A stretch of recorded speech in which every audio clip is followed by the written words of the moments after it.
So, guys, I was watching The View, and I like what this program was about because obviously they were talking about the situation with Harry and his family and the whole estrangement. And I like how Sunny is always well researched. She tends to do her homework, so she's coming to the table with facts. She's not coming with emotion, unlike Sarah. Sarah, I think sometimes she doesn't really know the facts, but she jumps on the bandwagon of the establishment, as they call them, stitch up, because the media house, they are not fit for purpose, and a lot of them come on not knowing the facts, and they just get so hell-bent on this establishment, the royal family, as if they're telling people not to speak their truth. They're telling people not to talk about if things are affecting them. You must just be quiet and you must suffer in silence. Gone are the days. No one is doing that anymore. We need to stop telling people who are abused to put up with a system that continues to abuse them. No. So Sunny spoke about, she was able to talk about the history, what happened in 2020, or they strip Harry and Meghan of their security, and at the same time were there leaking, and then Harry spoke his truth, because Harry is saying, you need to have another side of the story, and this is what happened. The royal family has the media, their mouthpieces every day coming out and maligning Harry and Meghan, and at the same time they're telling Harry and Meghan to be quiet. That's ridiculous. That cannot continue. We have to stop it. I was listening to another person who says that sometimes you need a Harry and you need a Diana to shake up families, because sometimes a lot of families are doing a lot of cruel stuff and they think that you must shut up because how dare you speak out, because you don't want to shame the family. But no, sometimes the family need to be shamed. That's how you alleviate traumas from the next generation that's coming up. So maybe Harry won't benefit from having security, which is grossly unfair, grossly evil, wickedness to say the least. But what if Charlotte or Louis decide that they don't want this life, the royal life, and they want to carve out a space for themselves?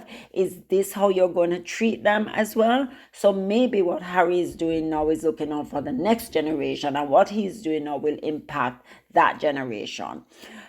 So we never know, right? So as I was saying, get back to The View. So they were talking about the situation, as I say, and they spoke about something deeply human, family estrangement. We hear Hannah talking about apparently there's some rift between she and her father. And remember, there were once a time when Hannah, sometimes she's on both sides. Sometimes she understands where Harry is coming from, but another time I think she has a problem with Harry and William not speaking, because Diana definitely would not be happy with both of her sons not on speaking terms. But sometimes you have to grieve, sometimes you have to go through the process. And right now, this is what Harry is doing. So we're talking about family estrangement, we're talking about reconciliation. Harry says he wants reconciliation. I guess for Harry, he's at that place where he is maybe healed. So he's saying, listen, having up people, being angry with people, guess who it affects? It affects you. So that's why the Bible says forgiveness is important. And forgiveness, it doesn't matter if the other person forgive you. What matters is when you release that, you are released. The stress, the burden that you felt is no longer there, because you have released it into the atmosphere. You have said, I'm letting go. Yes, I know I was aggrieved. I know I was hurt. I know this happened, but the other person is not seeing eye to eye with me. So why are we continuing the fuss, right? And at the same time, family should be important. And Harry is very happy. Harry is happy with his wife. He's happy with his children. Obviously, he don't want the contention anymore. He wants to release it, and he's hurt. He's upset because anybody would be. I am so upset for Harry, and I'm not, because they are putting Harry and his family in harm's way. They know the consequence. They know what can happen if someone tried to harm Harry and Meghan. But right now, the royal family is like, we don't care. And that's how it's coming across. And a lot of people are saying King Charles is cruel. That was what was trending, and abolish the monarchy, because people are seeing through the lies, through the noise, and through the evil, right, that the royal family is doing. So Harry is hurt. And if you go back to 2020, all Harry wants is for himself and his family to be safe. And that's going to put an unnecessary burden on anyone, because you're going to say, my family don't care if I die. My family don't care about me. How can I give a damn about them as well? So everything could have been prevented if Charles had dealt with this as a father should, and not as a very, like the wicked witch of Rosal. Should not have dealt with it like that, right? So we're talking about family estrangement, reconciliation, and the very public pain Prince Harry is experiencing. On a recent episode of The View, panelists responded to Prince Harry's emotional BBC interview, where he opened up about the heartbreaking distance between him and his father. He said he wants to reconcile with him, right? So we're going to look into it, and we're going to take a deeper dive. What this says about family, power, and the obstacles that stand in the way of peace. We know who is that. We know the media is the one that's standing in the way of peace, because they are benefiting from it. So guys, ignore them. Ignore the noise. They do not want peace. But at the same time, I just don't like what Charles is doing to his son. And it's so sad what is happening with within himself, right? With what's going on with him. But it's sad, right? So in his BBC interview, Prince Harry made a heartfelt, almost, sad plea, like he's saying, yes, we need to move away, we need to reconcile, we need to, move away from, well, the past, hopefully, but, we can't have truth without truth and reconciliation. Of course, some members of my family will never forgive me for writing a book, but I would love reconciliation with my family. There's no point in continuing to fight anymore. Life is precious. I don't know how much longer my father has. And yes, when you're seeing somebody is at their end of their life, you're gonna say, as Whoopi says, shout it to the rooftop. Even if they want to be vexed with you, let them know how you feel. So at the end of the day, your conscience is free and clear. His voice wavered. He wasn't speaking as a prince, but as a son confronting mortality, a man acknowledging the emotional cost of prolonged estrangement. What stood out most? The raw humanity, the desire not just to heal, but to finally be heard. But at the heart of this rift lies something disturbing: the denial of security. After stepping back from royal duties in 2020, Harry was stripped of the very protection he and his family, Meghan, Archie, and Lilibet, needed to live safely. Despite his military service, his birthright, and the real threat against him, the UK's government and royal household refused to provide security, even if Harry paid for it. This isn't just a policy dispute, it's personal. Harry himself said, he won't speak to me because of the security stuff.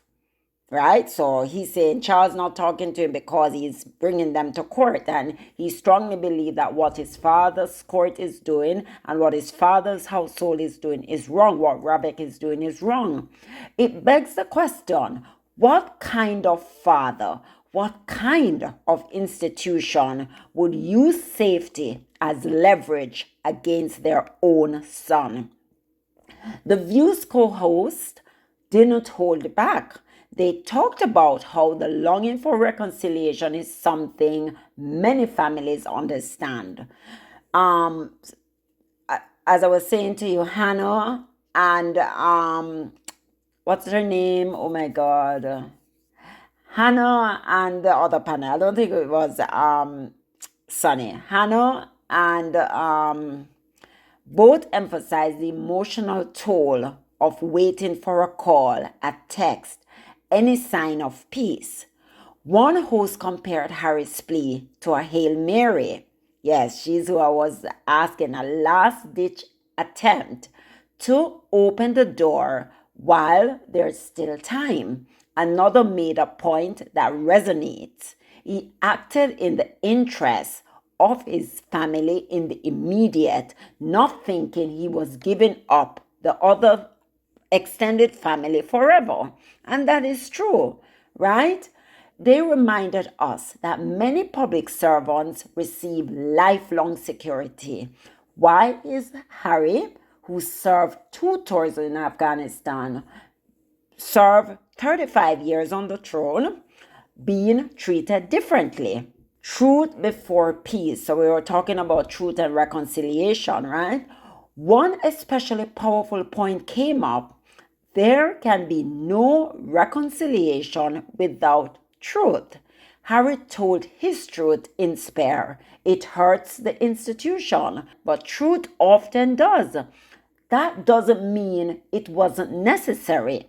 He isn't asking for blind forgiveness. He's asking for honesty, for mutual respect, and that's a challenge because this family estrangement, like so many others, is complicated by silence, power, and ego. You know, this issue came out of a legal case because in 2020, he was denied security protection, the type of security protection someone in the born into the royal family requires, because we know what that kind of thing is. There's a lot of exposure, not only for him, but for the Duchess, Meghan, his wife, and his 2 children. And he wants to go and show them his home country. And so that was stripped away from him because he decided that he didn't want the official duties. And a point that he made during that interview, which I thought was striking, is that there are people that serve their country, but then leave public service, but always have that protection for the rest of their lives because they're different. This is a man who was born into a family, born into that duty, spent tours in Afghanistan and served his country for 35 years. I think that does warrant the security. How many families are stuck in this same cycle? Hurts unspoken, apologies unoffered, pride standing in the way of peace. As one host shared her own story about her 85-year-old father, that was Hannah, the message became clear. This isn't just about Harry, it's about all of us. Every family dealing with pain, with history, with time slipping away. And reconciliation isn't easy. It takes both sides, humanity, vulnerability, and a real desire to rebuild. So maybe, just maybe, Prince Harry's on-camera plea wasn't what they call it, the royal family is up in arms. It was a mirror reflecting the truth, but many families know all too well. Okay, so this struck me pretty hard. You all, 3 of you have met my father. You know how incredibly close I have been with him. He's so cute. My entire life. It's been, he's my touchstone. I've had him on a pedestal my entire life. And I think there's a lot of families. I'm going through this. I think there's a lot of families that might not be princes, may not be kings, that are going through very painful family estrangement, where there's these 2 sides that are at an impasse, and it is very, very hard because sometimes there's so many layers of things that have happened, of history, of lies, of pain, of hurt to get over.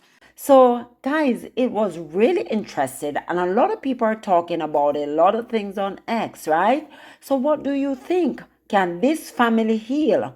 Or is the damage too deep? None of them trust each other. Harry don't trust them, and I'm sure they will not want Harry around because they know that Harry is not going to play. He's going to cross his T's and dot his I's because these people are not serious either. They are not right. They are not fit for purpose, and a lot of the things they are doing is evil and it's not right, right? It's Harry's family, so he's going to want to reconcile. That's his prerogative, but we on the outskirts can also deem it as evil, right?